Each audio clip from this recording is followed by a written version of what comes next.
l'articolo riguarda proprio la tua situazione e per questo ti hanno fatto la sanzione. L'amico in quell'ufficio, l'espediente un po' colosco, cosicché pensavi di passarla liscia.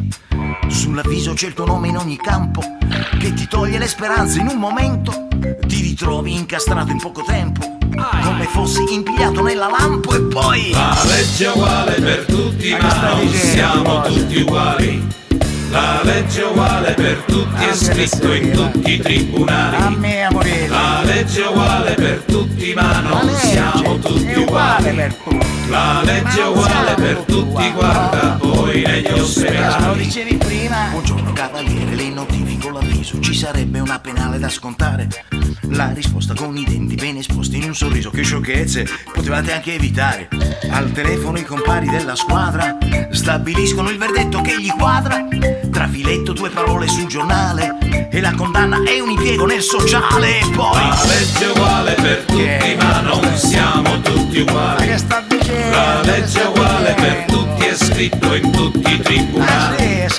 La legge è uguale per tutti, ma non siamo tutti uguali. La legge è uguale per tutti, guarda poi negli ospedali. È stato un incidente, l'ambulanza in quella via, ti risvegli e sei un numero in corsia.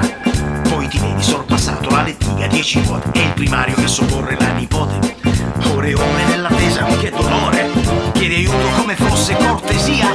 Ti rispondo, non vede, è un'emergenza, deve attendere ancora in corsia. E poi la legge è uguale per tutti, ma non siamo tutti uguali. La legge è uguale per tutti, è scritto in tutti i tribunali.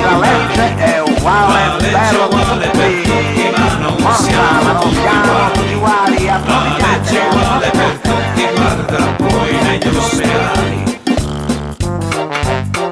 la legge è uguale per tutti. Voi, In nome del popolo italiano. per noi no. La legge è uguale per tutti, ma non siamo tutti uguali.